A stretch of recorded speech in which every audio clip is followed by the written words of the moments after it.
Inventions keep the world spinning. From fire and the wheel to today's high-tech, inventions power change.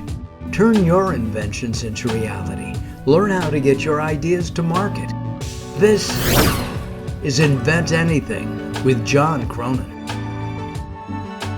In this episode, we'll be talking about raising more money at a higher valuation using intellectual property. If you are a CEO of a company where you're challenged to raise money, this episode is for you.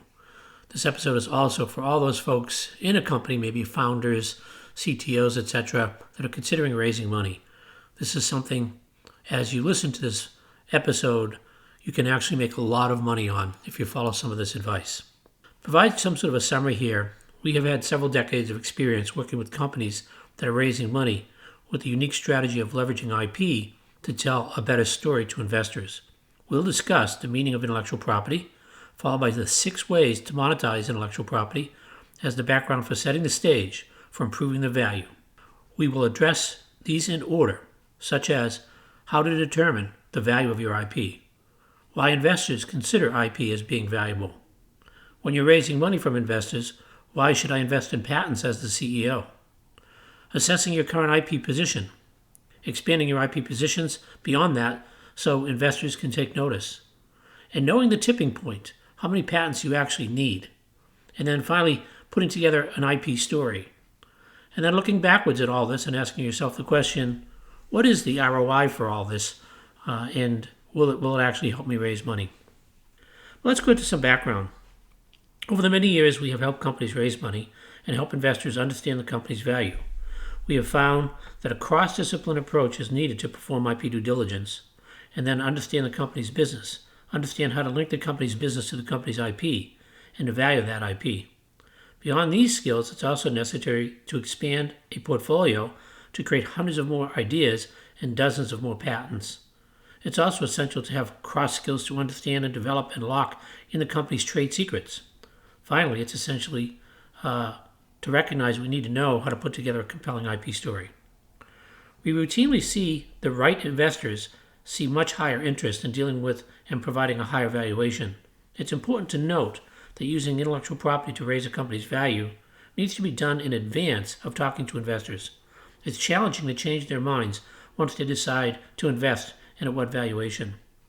Working with CEOs and investors of all sorts of deals, big and small, and across all technologies, shows us a fantastic consistency of developing and then pricing in the value of your IP.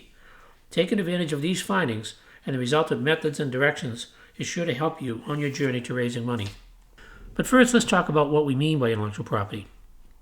By intellectual property, we mean intellectual property that has to deal with inventions, such as a list of inventory of ideas, provisional applications, patent applications, issued patents, trade secrets, and enabled publications.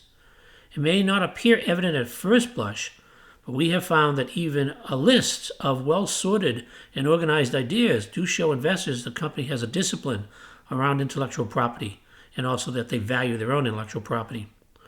Provisional applications are also great and an inexpensive way to protect your inventions for a year. You can let the investment that follows actually pay for the subsequent patents. This is a trick we've learned over the years so that you can have the prosecution be paid for by the investment, but the provisional will save the time and give you the opportunity to own the invention at very low cost. At least a few issued patents are essential to show investors that your technology is novel, as the patent examiners become an independent judge of novelty. The patent examiner is actually saying to the investor, by issuing the patents, that what you have is novel. Issued patents also provide an asset that investors walk in having a stake in. It's important to recognize by paying the fast-track patent filing, you could actually have issued patents in months, aligning with your raise. Trade secrets are also important, and they're almost zero cost to create and protect. The trade secrets can add tremendous value to the investment because they cover core technology that cannot be easily copied. Note that your trade secrets can be identified at low cost, and you can create a trade secret registry and a trade secret process to provide a really good showing to investors. You should also not discuss trade secrets contents with investors at any time, but you can represent and warranty that you have them. They can later be checked by independent patent counsel as to their existence and possibly their value. Finally, a well-used strategy but not well understood is enabled publications. Once again, when you publish, you can stop somebody from patenting. So this is a way of stopping others from patenting on top of your company's patents or around protective alternatives.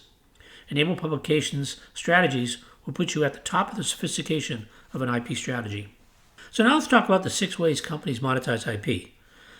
Note also that when we talk about this, there's also hybrids of these. We can combine 2 or 3 of these together. Intellectual property, as we discussed above, has various ways it can impact value. So we've categorized these, and here we go. The first one, of course, is litigation. The fundamental constitutional right of a patent being able to stop others from using or selling a product covered by your patent. This right involves policing your patent in the industry and then formally engaging attorneys to take the matter to court. The path towards monetization is usually not a small company path because it's an enormous amount of money needed, 3 to 5 million, and very long-term focus is needed, many years. There's a risk is high that your patent can be invalidated, and there is some risk that you have with the defendant's legal fees. Beyond this, it's unlikely an investor would want to invest in a company during litigation. Patent litigation is a drain on the company and the CEO's time. So probably even though patent litigation is a direction to monetize, you probably don't want to be involved in this and stay away from this during the raise of money. The second is licensing. Licensing is a way of making money through patents, but does require an effort and skill to pull off. There are 2 types of licensing: stick licensing and carrot licensing. Stick licensing usually means credible threats of a lawsuit, but it's far less costly and time-consuming than litigation as described above. One must be very skilled in doing stick licensing to ensure your company does not get involved in a declaratory judgment. Carrot licensing involves getting a potential licensee to take a license based upon the future benefit of the patents what they will use. Once again, skill is required to find the licensees, make the case, and close the deal. And even then, it's likely that the license fees will take years to mature.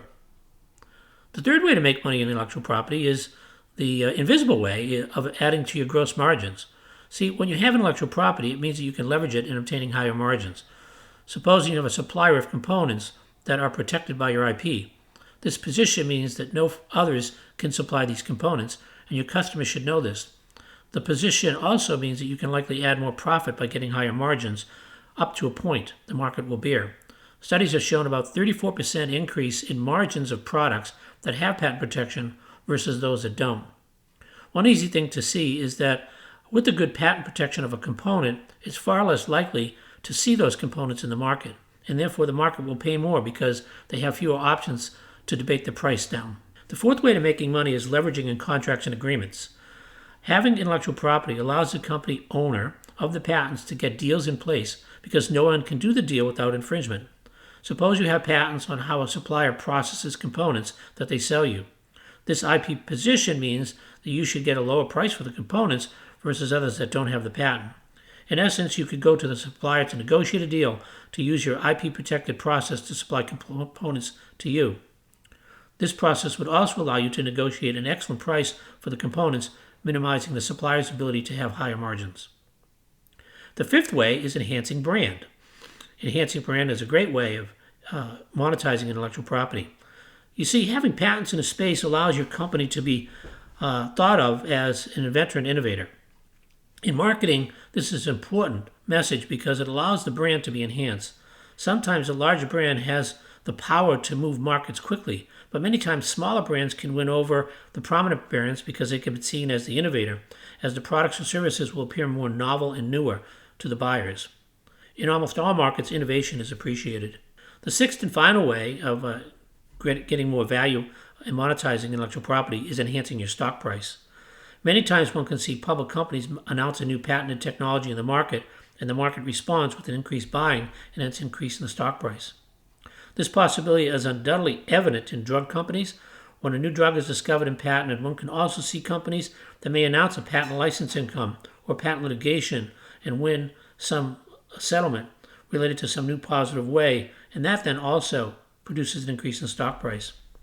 In essence, the patents in public companies can be leveraged to the retail investors in enhancing the desire to bet that the company will succeed and hence raise the stock price. In the very near future, we'll be talking about do investors really care about all this? So later on, we'll be talking about the sort of mindset of the investor. So stay tuned. This is Invent Anything with John Cronin. But let's talk about how to determine the value of IP. One could do an IP valuation to determine the value of the IP. It is too difficult to value the other ways to monetize, as it requires knowledge. So it's hard to value the impact to brand or litigation or contractual value because there's many risk factors that one has to account for, most of which don't have data available to analyze. But certainly one can do an IP valuation in determining the licensing value of intellectual property, something we do all the time. And it requires finding much available data, for instance, the market size, the growth of the market, the top players or licensees in the market. Other known data can be obtained regarding royalty rates and the cost of capital in the affected markets. IP valuation analysis includes an apportionment of the patents to the market, and that can be done. There's some sophisticated tricks to do that. There are many known proxies to find the apportionment value. Finally, analyzing the patent risks is based upon the expertise of how well the IP can be licensed in the market, such as how well the IP can be reverse engineered, etc.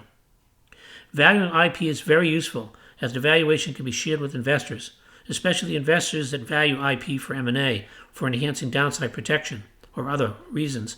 Finally, valuing IP is very useful for the CEO to see what impacts the value, as the information may be helpful for the business at large. We have seen, for instance, the valuation exercise shown only 3 major companies in the market for a license.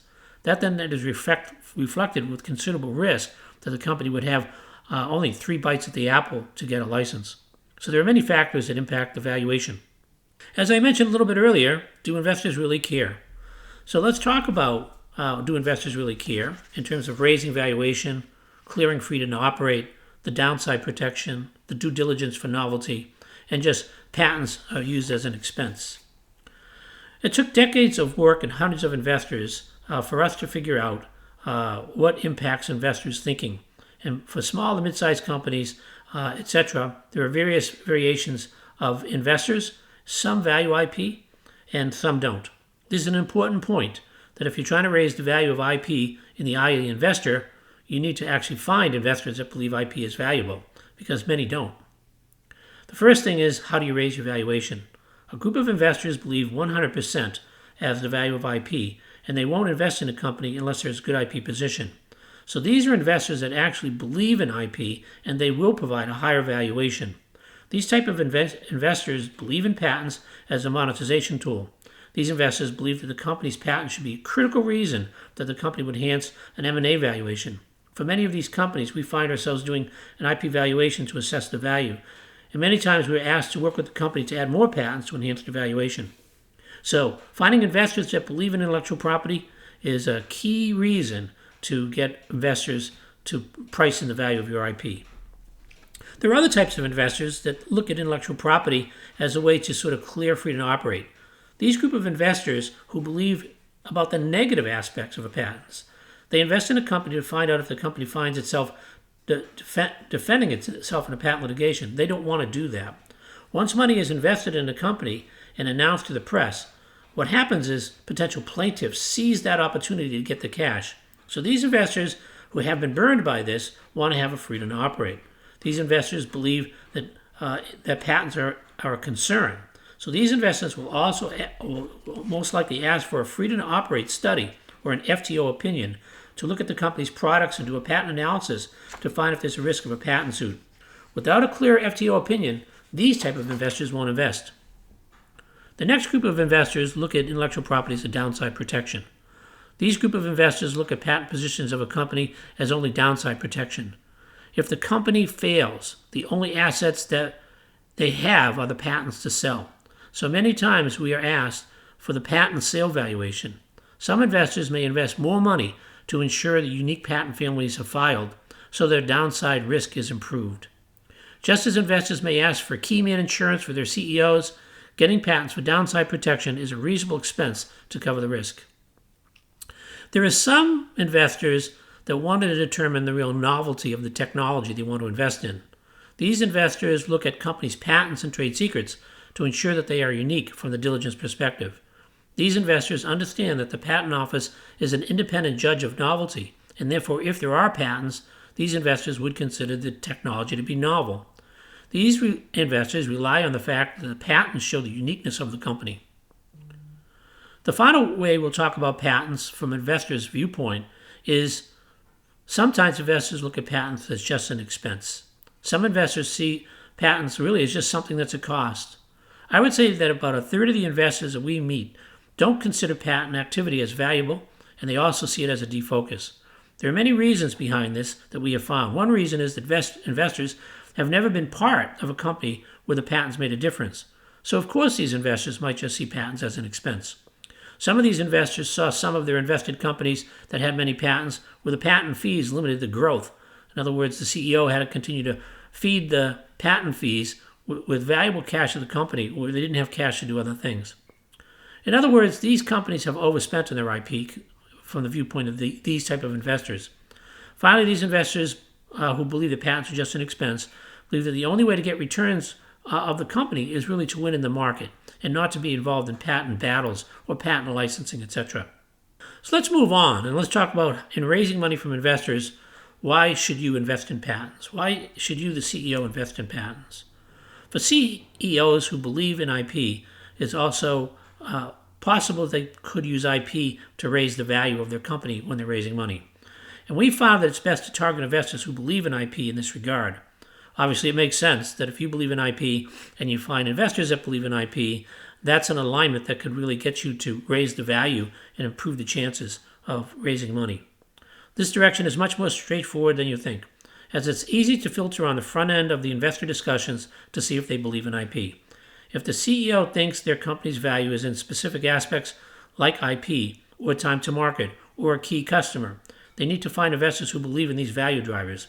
The nice thing about IP is about a third of the investors we have found believe IP is very valuable. You see, raising the value through enhanced IP or a solid FTO clearance can be quickly done and inexpensively. Fast-tracking patent issuances is a new tool that we've used to actually get patents through the patent office in several months. In some companies, we've seen this is as little as 3 months. Another thing that's important as a CEO is to assess your current IP position. It would be pretty straightforward and low cost to get an FTO opinion. We do dozens of these a year. If the FTO opinion is cleared, then this could easily be added to the benefits of investing. A cleared FTO opinion indicates that you have lower risk to all the investors. Investors could see an FTO as being positive if there's a clear FTO, and that therefore investors who are risk averse will see this as positive. The positive psychology of this cleared FTO opinion to investors should not be underrated. If there is an FTO issue, now is the time to invent around the patents and make a change in the product. When done by professionals, invent arounds can take months to find the invent arounds and then likely another several months to implement the design strategies. But once this is done, we are back to the positive psychology of a cleared FTO, and the company now has a way of systematically lowered their risk in general. As mentioned, one can do a valuation of the company's patents for 2 reasons. If the valuation is high, this will help a lot in getting a raise and getting a better valuation. However, in many cases, the valuation is not as high as desired. In this case, the valuation can point to the reasons why the valuation is low. Reasons such as the apportionment of the patents in the market is low, or the patent risks are very high, or the patents have defects, i.e. they're easy to invent around, or the patents don't read well in the company's products, or the portfolio doesn't overlap with the value chain. In the case of the low valuation, the nice thing is that all these things are fixable through investing improvements using techniques like invention on demand. Invention on demand is a process we've used with companies over the years to create new and improved inventions to really impact and improve the valuation that may have been limited earlier on. A CEO preparing to raise money takes stock of a weak IP position. We have seen many CEOs of small companies do a small friend and family round to get an immediate and improved IP position. This improved position is created by doing an IP extraction, such as an IP scan.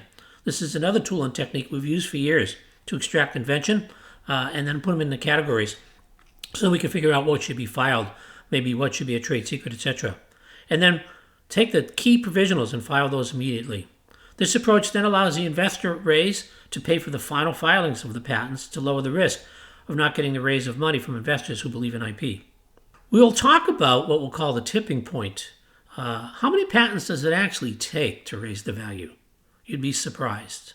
So stay tuned for that. This is Invent Anything with John Cronin. One thing we want to do is expand your IP position so investors take notice. We'll be talking about things like expanding IP in the value chain, expanding IP in other markets, and then forecasting future IP. In almost all cases, your company can expand IP in the direction the investors have an interest in. In so doing, in advance, the company increases the odds of raising money, and they also increase the odds of raising the valuation. So there's a number of ways to expand the IP portfolio, and we'll discuss a few of these. The first is expanding IP in the value chain. By looking at your value chain, suppliers, partners, and customers, you'll find your initial IP can be expanded. Your IP and the related product will likely change how the customers do their business. This change could be patentable. Your IP may be able to sit right on top of the partner arrangement or supply arrangement, and that could change the discussions, particularly if you have patents.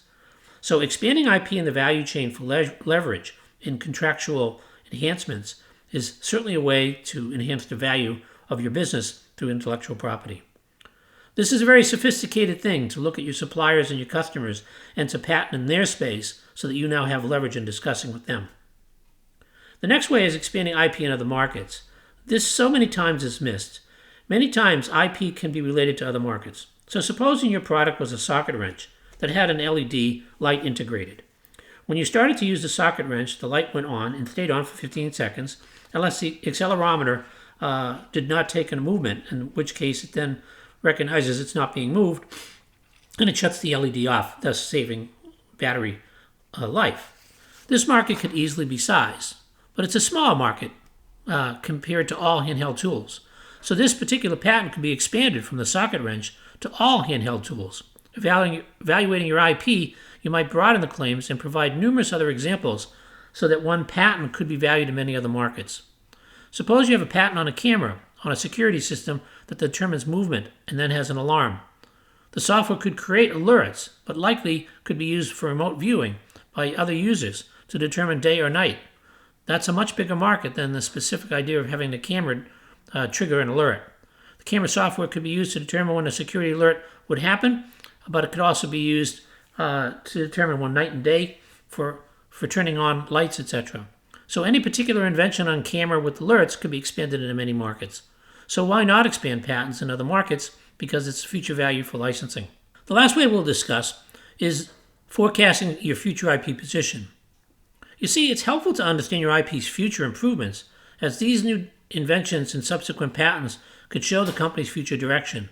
It should be obvious to see that a company's IP could be improved based upon the problems that you're seeing.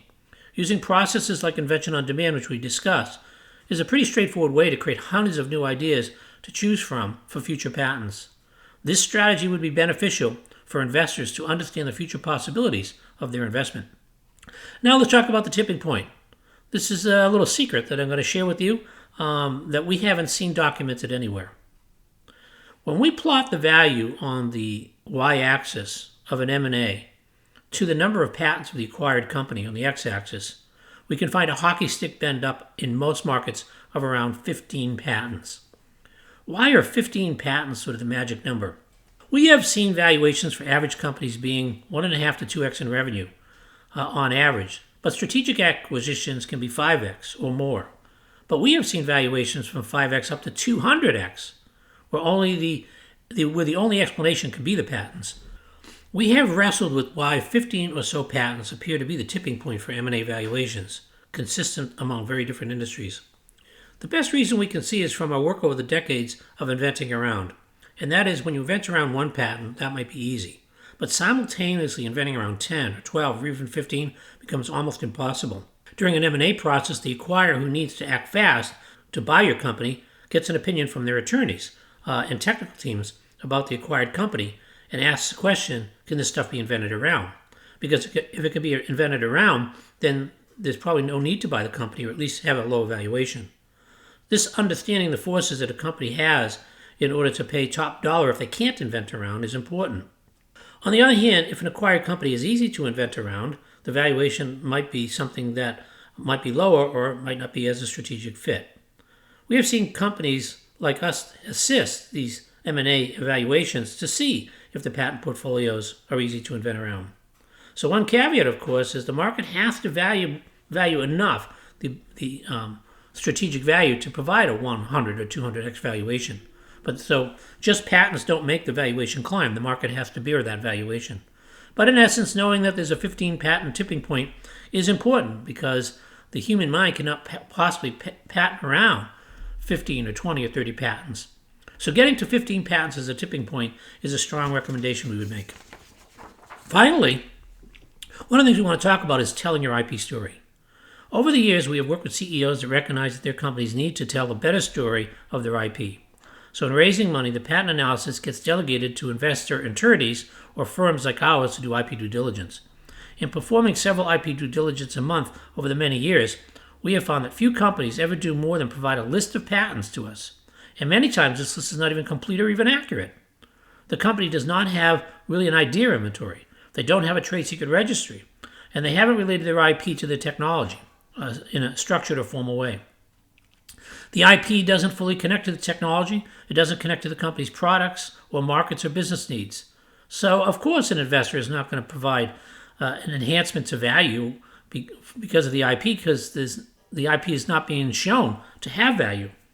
So an IP due diligence will review the patents on the face just to see if there is clean title and to see if the patents are enforced.